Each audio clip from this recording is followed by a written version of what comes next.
सभी को नमस्कार। मैं राकेश कुमार शर्मा, सहायक आचार्य हिंदी, राजकीय महाविद्यालय बहरोड, अलवर, राजस्थान, अपने यूट्यूब चैनल पर आप सभी दर्शकों का एक बार पुनः स्वागत करता हूं। हमारा जो एक क्रम चल रहा है व्याख्या का, उसका जो विषय है वो है ध्रुव स्वामिनी नाटक की समीक्षा है, व्याख्या। हम आज अपने तृतीय व्याख्यान की ओर अग्रसर हैं।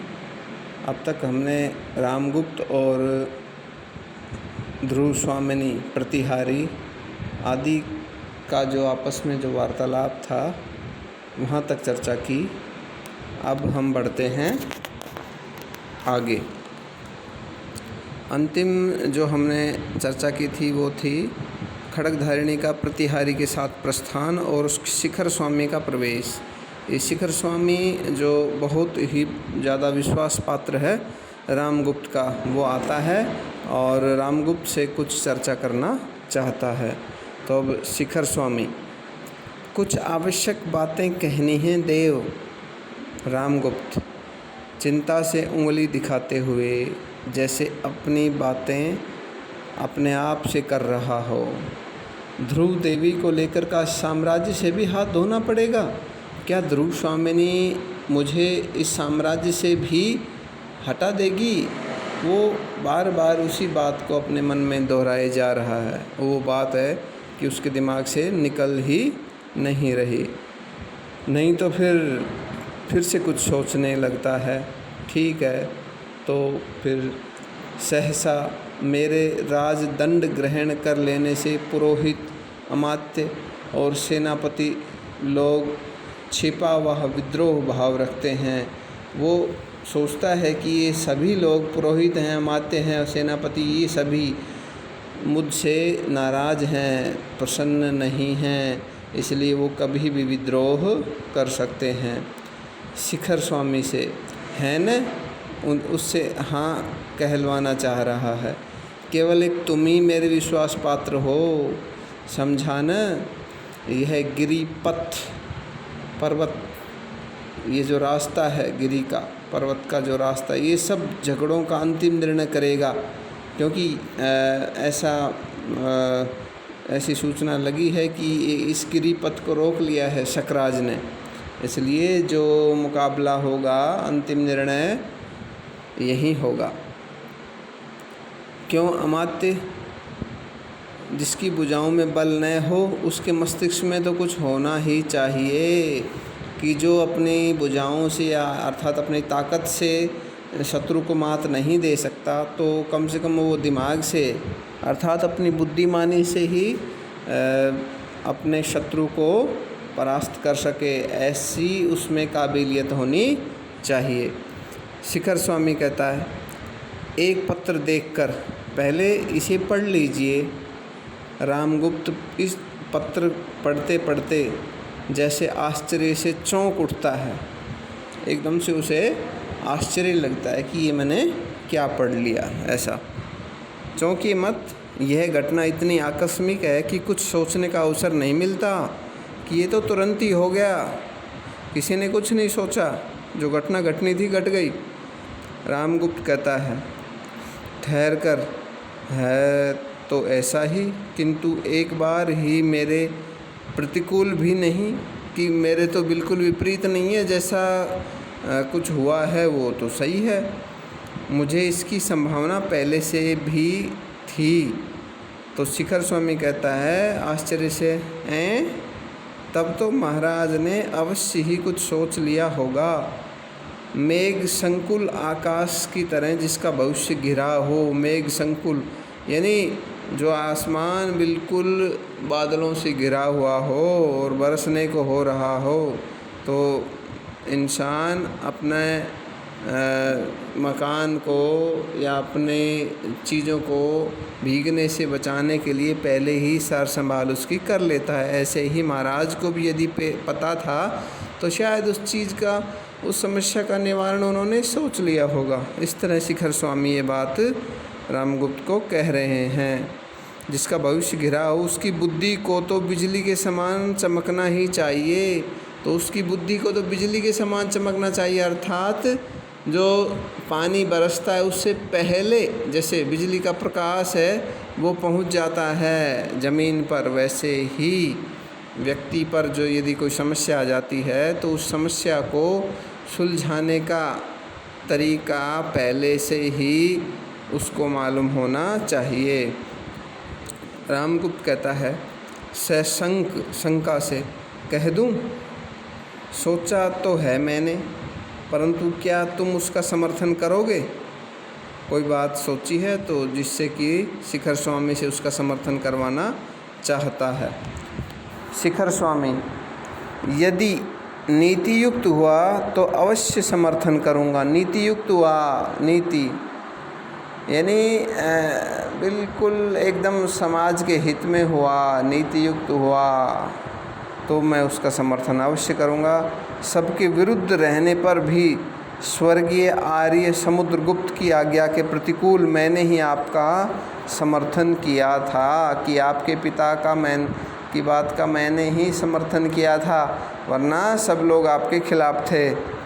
नीति सिद्धांत के आधार पर ज्येष्ठ राजपुत्र को ही आगे राज सत्ता मिलनी चाहिए, इस बात का समर्थन शिखर स्वामी ने ही किया था। यह बात शिखर स्वामी बार बार रामगुप्त के सामने रखकर समझाना चाह रहा है, उसे जताना चाह रहा है कि मैं आपका विश्वास पात्र हूँ।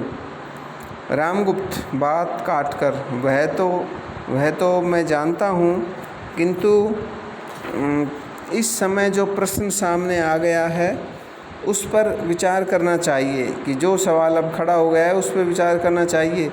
यह तुम जानते हो कि मेरी इस विजय यात्रा का कोई गुप्त उद्देश्य है, उसकी सफलता भी सामने दिखाई पड़ रही है। हाँ, थोड़ा सा साहस चाहिए, कि बस थोड़ी सी हिम्मत चाहिए, उसके बाद तो जो होगा सो मैं देख लूँगा। शिखर स्वामी, वह क्या है?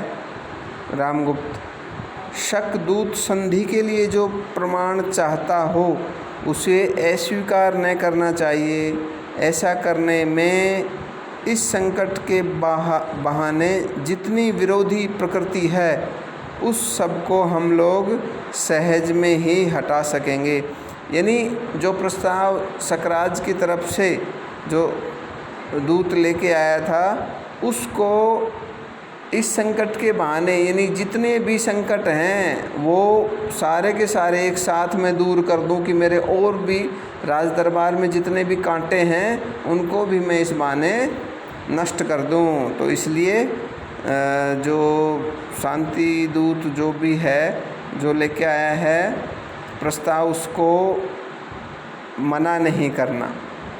शिखर स्वामी, भविष्य के लिए यह चाहे अच्छा हो, किंतु इस समय तो हम लोगों को बहुत से विघ्नों का सामना करना पड़ेगा, कि ये बाद के लिए तो अच्छा हो कि जो आपके राज करने में जो लोग संकट पैदा कर रहे हैं उनको आप खदेड़ना चाहते हो, ये आगे आपके जो शासनकाल के लिए तो उचित रहेगा, लेकिन वर्तमान में यदि हम उनके साथ भी यदि एक तो सकराज से युद्ध करोगे एक घर में ही, और अन्य व्यक्तियों से हमें लड़ाई लड़नी पड़ेगी, तो ये बड़ा ही संकटपूर्ण माहौल खड़ा हो सकता है वहाँ पर। रामगुप्त हंसकर, तब तुम्हारी बुद्धि कब काम में आएगी? और हाँ, चंद्रगुप्त के मनोभाव का कुछ पता लगा? वो चंद्रगुप्त के मनोभावों का पता लगाना चाहता है कि चंद्रगुप्त क्या चाहता है इस संधि के बारे में। शिखर स्वामी, कोई नई बात तो नहीं? रामगुप्त, मैं देखता हूँ कि मुझे पहले अपने अंतःपुर के ही विद्रोह का दमन करना होगा। रामगुप्त कहता है कि मेरा अंतःपुर में ही जो लोग विद्रोही बने हैं उनका दमन करूँ पहले। निश्वास लेकर ध्रुव देवी के हृदय में चंद्रगुप्त की आकांक्षा धीरे धीरे जाग रही है। वो देखता है कि ध्रुव स्वामिनी के मन में चंद्रगुप्त की जो छवि है वो और भी गहराई से अंकित होती जा रही है। शिखर स्वामी, यह असंभव नहीं, किंतु महाराज इस समय आपको दूत से साक्षात करके उपस्थित राजनीतिक राजनीति पर ध्यान देना चाहिए। यह एक विचित्र बात है कि प्रबल पक्ष संधि के लिए संदेश भेजे, कि ये तो बहुत ही विचित्र बात लग रही है कि जो ताकतवर है वो खुद संधि के लिए प्रस्ताव भेज रहा है, तो इसमें कहीं न कहीं कुछ न कुछ अवश्य बात है।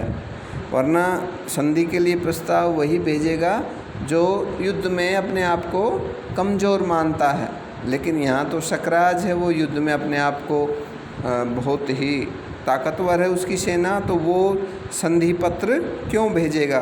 तो ये सारी चीज़ें बैठकर और राज्यसभा में इस बात पर चर्चा होनी चाहिए।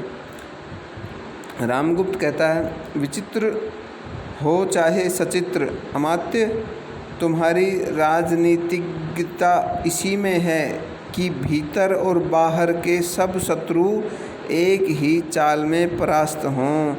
तो चलो, देखिए कितनी बड़ी बात रामगुप्त कह रहा है कि शकराज ने जो संधि प्रस्ताव भेजा है, उस संधि प्रस्ताव का सहारा लेकर मैं उस शकराज को भी और साथ ही यहाँ अंतःपुर में यानी मेरे महल में जितने भी विद्रोही हैं, इन सभी को मैं एक साथ सभी को नेस्तनाबूद कर दूँ, तब कुछ बात बने। इस तरह की बातें रामगुप्त जो अपना विश्वास पात्र शिखर स्वामी से कह रहा है।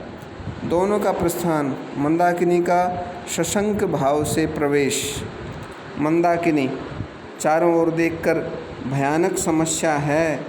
मूर्खों ने स्वार्थ के लिए साम्राज्य के गौरव का सर्वनाश करने का निश्चय कर लिया है। कितनी बड़ी बात कह रही है मंदाकिनी कि मूर्खों ने स्वार्थ के लिए, अपना स्वार्थ सिद्ध करने के लिए साम्राज्य के गौरव का सर्वनाश करने का निश्चय कर लिया है, जिससे कि साम्राज्य का गौरव ही नष्ट हो जाएगा, क्योंकि ये संधि इस प्रकार की है। सच है, वीरता जब भागती है तब उसके पैरों से राजनीतिक छलछंद की धूल उड़ती है। ये बात बिल्कुल सच है कि वीरता जब भागती है, यानी वीरों को तो केवल और केवल क्या चाहिए, राजनीतिक युद्ध और उसमें सफलता। लेकिन जब वीरता दूर भागती है तो राजनीतिक छलछंद की धूल उड़ती है, यानी उस राजनीति से छल पैदा होता है और उस छल में कूटनीति है, उस छल में प्रपंच हैं, कपट है, ये सारी चीज़ें राजनीति में जायज़ मानी जाती है। कुछ सोचकर कुमार चंद्रगुप्त को यह सब समाचार शीघ्र ही मिलना चाहिए, वरना सब कुछ अनर्थ हो जाएगा। गूंगी के अभिनय में महादेवी के हृदय का आवरण तनिक सा हटा है, यानी उसने जो खड्गधारिणी थी उसने जो अभिनय किया था, थोड़ा बताया था कि चंद्रगुप्त की बातें, तो थोड़ा थोड़ा धीरे धीरे ध्रुव स्वामिनी का हृदय अब चंद्रगुप्त की तरफ और भी ज़्यादा गहराई से जुड़ता जा रहा है। किंतु वह थोड़ा सा स्निग्ध भाव भी कुमार के लिए कम महत्व नहीं रखता।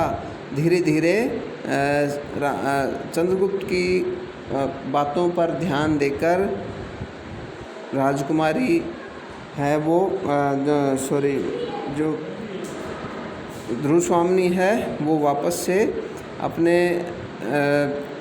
पुराने प्रेम को परख लेगी।